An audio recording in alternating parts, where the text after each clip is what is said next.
5월 25일 월요일 새벽에 우리에게 주시는 하나님의 말씀은 히브리서 6장 13절에서부터 20절까지 말씀입니다. 하나님이 아브라함에게 약속하실 때에 가르쳐 맹세할 자가 자기보다 더 큰 이가 없으므로 자기를 가르쳐 맹세하여 이르시되 내가 반드시 너에게 복주고 복주며 너를 번성하게 하고 번성하게 하리라 하셨더니 그가 이같이 오래 참아 약속을 받았느니라. 사람들은 자기보다 더 큰 자를 가르쳐 맹세하나니 맹세는 그들이 다투는 모든 일의 최후 확정이니라. 하나님은 약속을 기업으로 받는 자들에게 그 뜻이 변하지 아니함을 충분히 나타내시려고 그 일을 맹세로 보증하셨나니 이는 하나님이 거짓말을 하실 수 없는 이 두 가지 변하지 못할 사실로 말미암아 앞에 있는 소망을 얻으려고 피난처를 찾는 우리에게 큰 안위를 받게 하려 하심이라. 우리가 이 소망을 가지고 있는 것은 영혼의 닭 같아서 튼튼하고 견고하여 휘장 안에 들어가나니 그리로 앞서 가신 예수께서 멜기세덱의 반차를 따라 영원히 대제사장이 되어 우리를 위하여 들어가셨느니라. 아멘. 요즘 사람들에게는 별로 없지만 옛날 사람들은 중요한 약속을 할 때 맹세를 하였습니다. 맹세를 할 때에는 보통 자신보다 더 큰 것을 두고 맹세를 합니다. 부모님을 걸거나 아니면 하늘에 대고 그렇게 맹세를 합니다.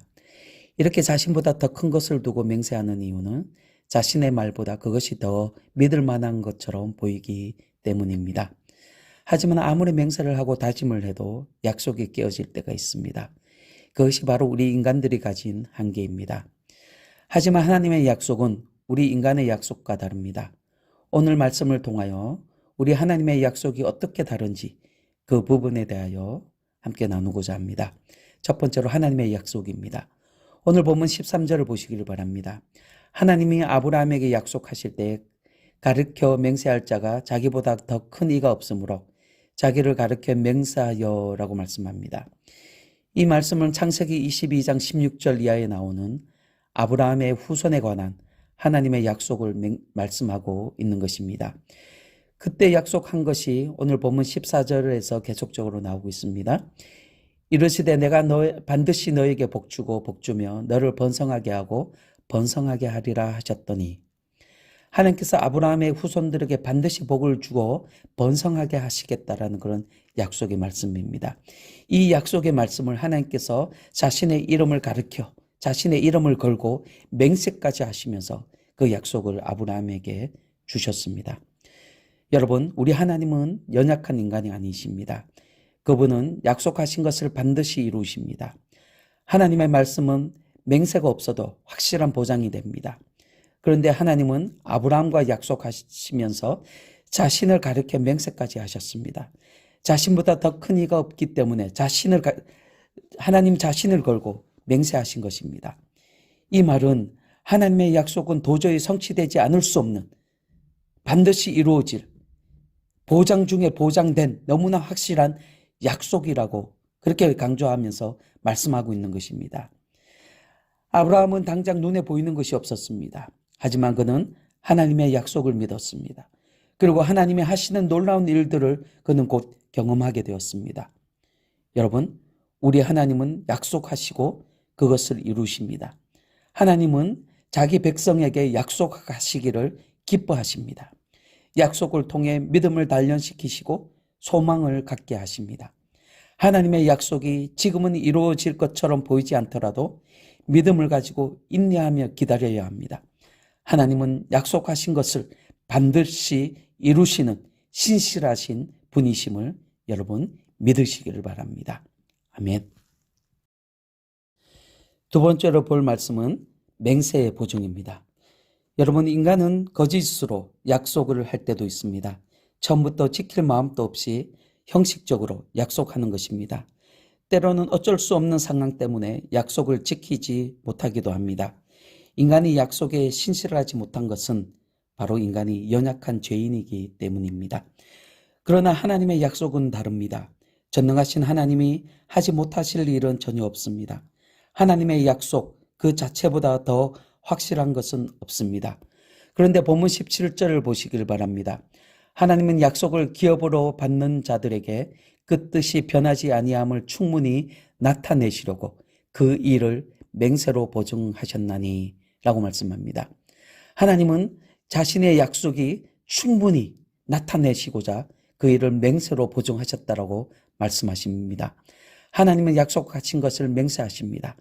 하나님의 약속 그 자체로도 확실한 증거인데 그런데 그 약속 위에 맹세까지 더하셨습니다. 이렇게 맹세까지 하신 이유는 그 약속을 반드시 이루시겠다라는 의지를 드러내시는 것입니다. 사랑하는 성도 여러분, 우리 하나님은 인간의 상황에 따라 뜻을 바꾸시거나 말씀하신 것을 어기시는 그런 분이 아니십니다. 간혹 성경에 보면 하나님이 뜻을 돌이키셨다라는 표현이 나옵니다. 이것을 두고 하나님의 신실성을 의심하는 사람들이 있습니다. 하지만 이 말은 죄인에 대한 하나님의 긍휼과 자비를 강조하는 표현입니다. 다시 말해서 어떤 사람이 죄를 지어서 진노를 받아야 하는데 그가 회개함으로 그 죄에 대한 진노를 하나님께서 거두셨다. 회개를 들으시고 거두셨다라고 할 때 사용되는 표현입니다. 여러분, 우리 하나님은 약속에 대하여 신실하십니다. 변함이 없으십니다. 하나님은 어떤 일에도 매이지 않으시고 자신의 뜻을 온전히 이루십니다. 하나님께서 맹세로 보증해 주셨기에 약속의 백성은 그 약속을 소망하며 확신 가운데 거할 수 있습니다. 오늘 세 번째로 볼 말씀은 소망의 약속입니다. 본문 18절을 보시길 바랍니다. 이는 하나님이 거짓말을 하실 수 없는 이 두 가지 변하지 못할 사실로 말미암아 앞에 있는 소망을 얻으려고 피난처를 찾는 우리에게 큰 안위를 받게 하려 하심이라. 여러분, 하나님은 예수 그리스도를 믿는 모든 자에게 영원한 생명을 주시겠다고 약속하셨습니다. 이 약속으로 인해 우리는 영원한 생명에 대한 소망을 얻었습니다. 이 소망은 결코 우리 속에서 소망으로만 끝나버리지 않고 반드시 이루어질 확실한 하나님의 약속입니다. 19절을 보면 이 소망은 영혼의 닭과 같다라고 말씀합니다. 배가 닷을 내리면 큰 물결에도 흔들리지 않고 견고히 서 있습니다. 이와 같이 하나님의 약속과 맹세로 보장된 구원에 대한 소망은 성도들에게 환난과 사단의 유혹을 물리치고 견고히 믿음을 붙드는 능력이 된다는 것입니다. 그만큼 소망이 우리에게 힘이 됩니다. 하나님은 변함이 없는 신실하신 분이시기에 우리가 가진 소망은 틀림없이 구원의 휘장으로 우리를 인도합니다. 그리스도께서 휘장을 찢고 우리를 인도하셨으므로 우리는 하나님께 직접 나아갈 수 있는 자격을 얻었습니다. 여러분, 치명적인 병에 걸린 사람의 가장 큰 적은 육신의 병이 아니라 바로 절망이라고 합니다.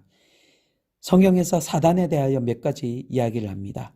그 중에 하나가 바로 파괴자입니다. 사단을 파괴자라고 성경은 말합니다. 사단이 하는 일은 우리에게 있어서 희망을 파괴하고 소망을 빼앗는 일을 합니다. 하지만 여러분, 우리가 예수님을 영접하는 그 순간 예수님과 함께 희망도 우리는 영접한 것입니다. 참된 희망은 십자가 앞에서 발견할 수가 있습니다. 왜냐하면 이 십자가에서 주님은 우리의 절망을 희망으로 바꾸셨기 때문입니다. 예수님 안에서 찾는 희망은 결코 사단이 파괴하거나 빼앗을 수 없습니다. 여러분, 이제 말씀을 정리합니다.